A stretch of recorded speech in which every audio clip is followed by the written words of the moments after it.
Hello, my dear viewers. I never tire of thanking you for supporting my YouTube channel.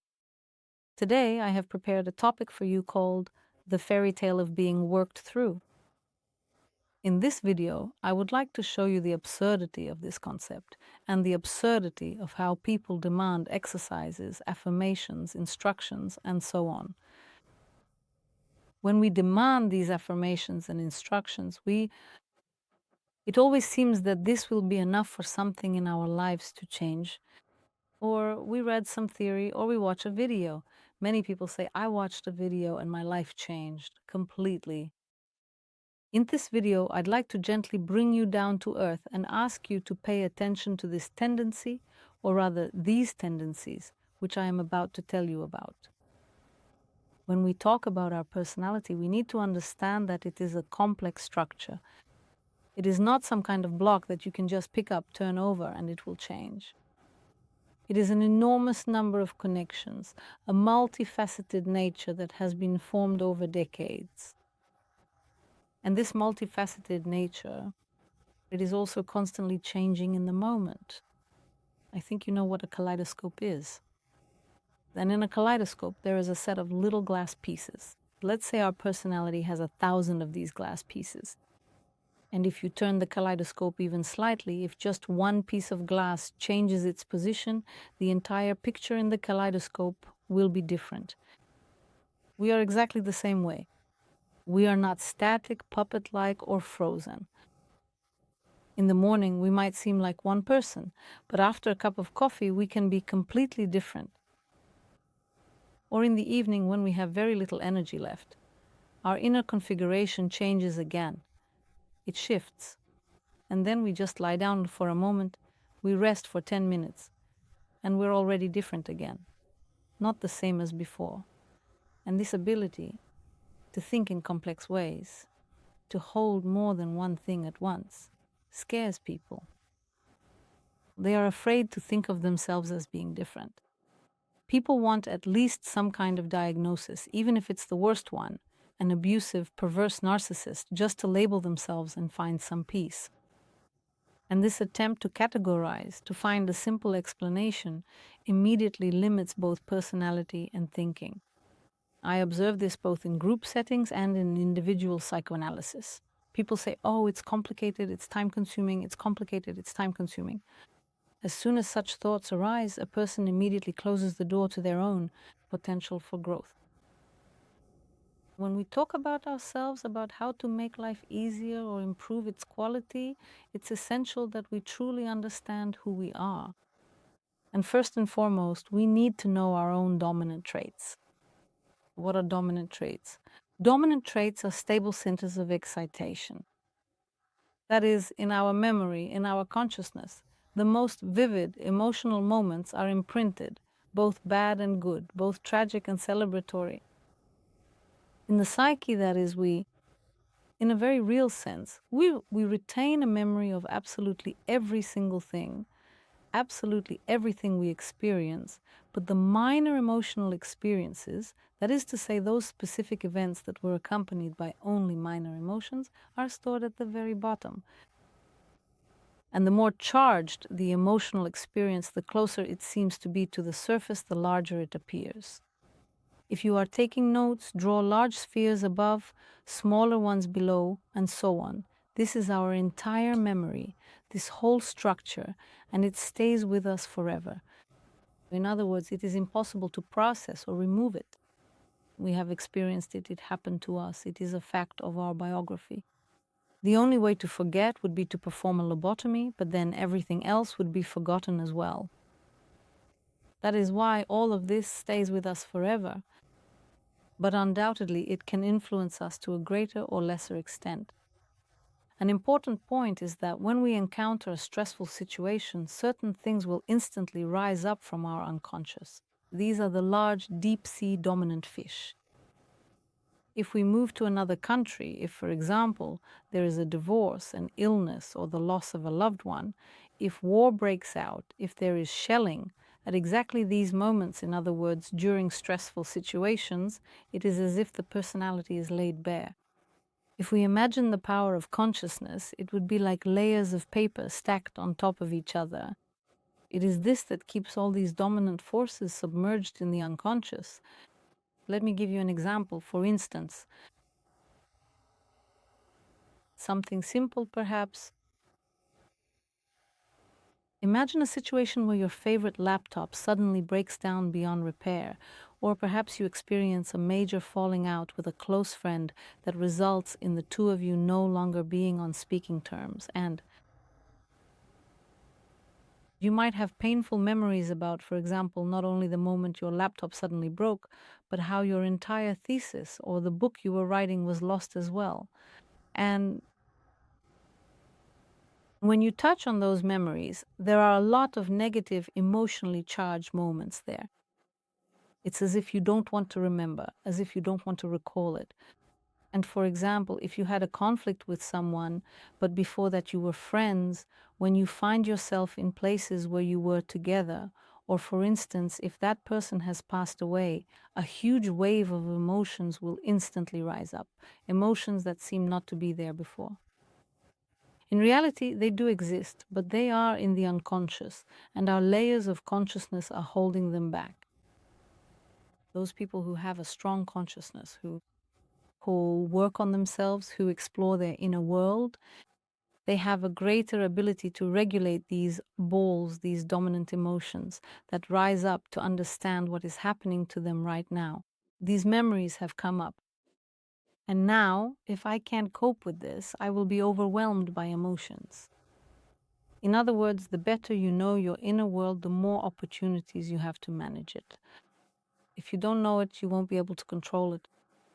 For example, when you are truly in a stressful situation, like a divorce, moving, and so on, it's important to remember that these deep sea fish will rise to the surface, to the point that we may even regress.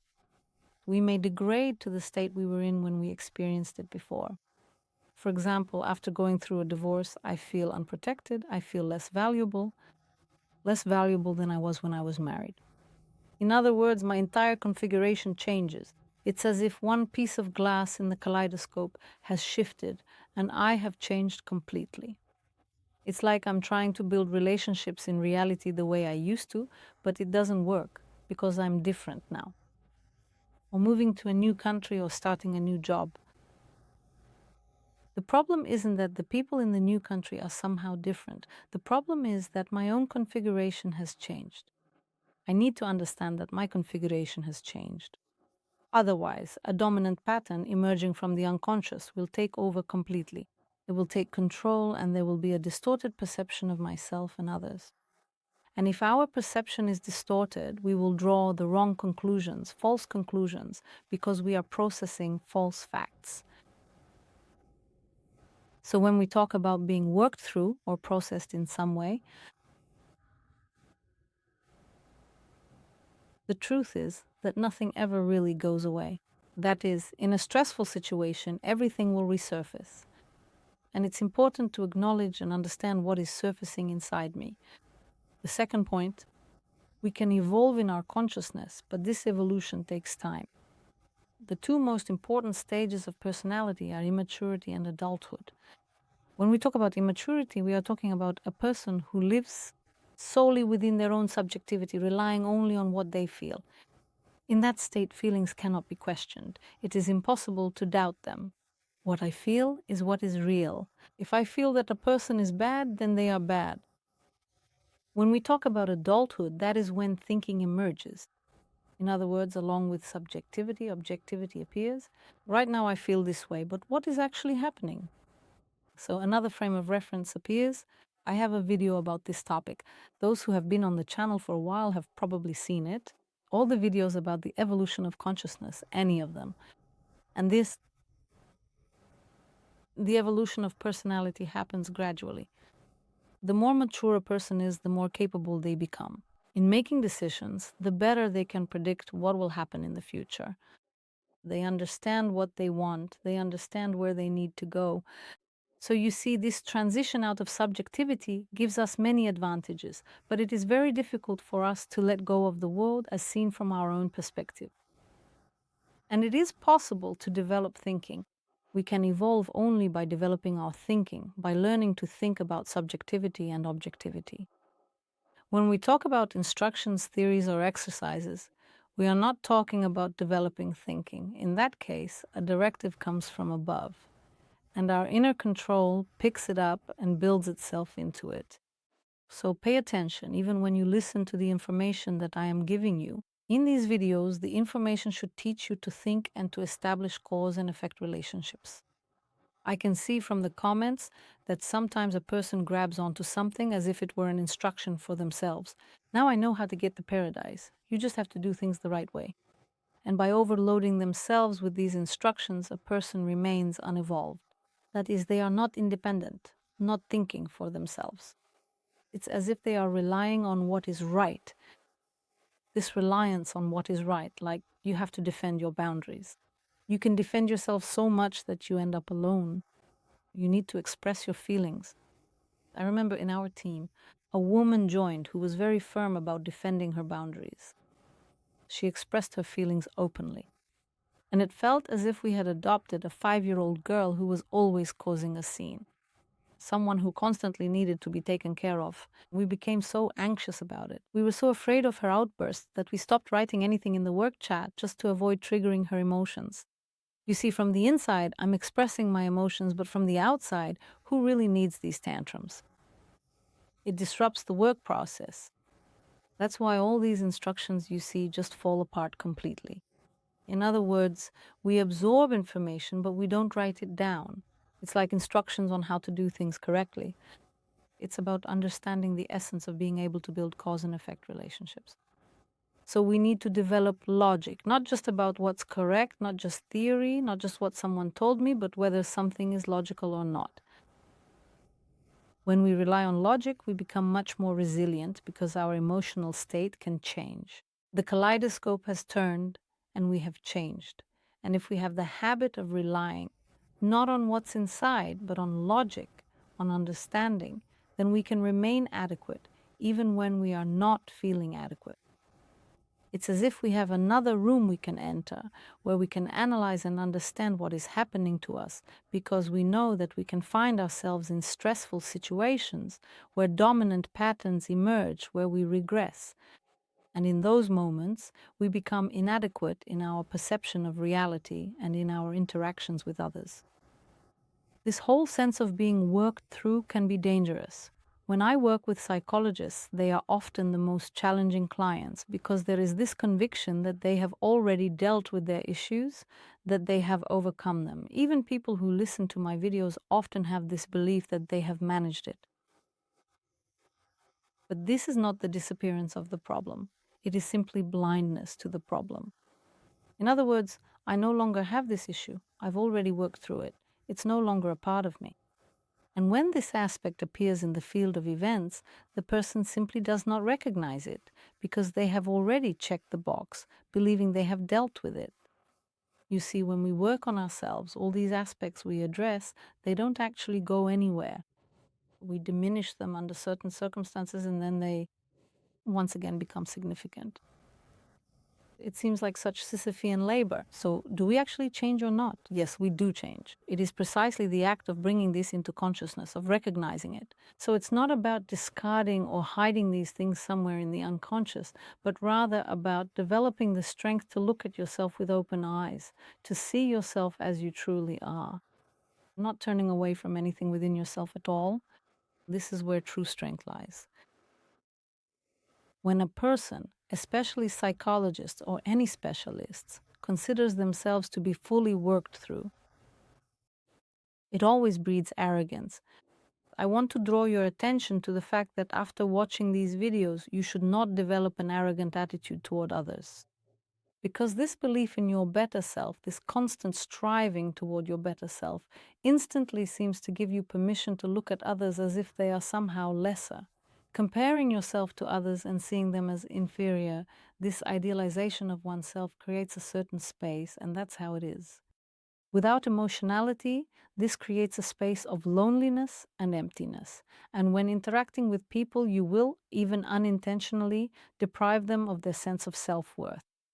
This is why experienced psychologists, to generalize, have forbidden themselves from approaching people in this way, because a psychologist works from their own imperfections. A psychologist relies precisely on their own darkness, on their own shadow, in order to understand the client's problems. If a psychologist rejects their own unresolved issues, they begin to preach, to give advice, to start teaching, and they infantilize the client. They push the client exactly into this infantilized position. So even you, those watching these videos and possessing knowledge, observe yourselves. Are you slipping into arrogance?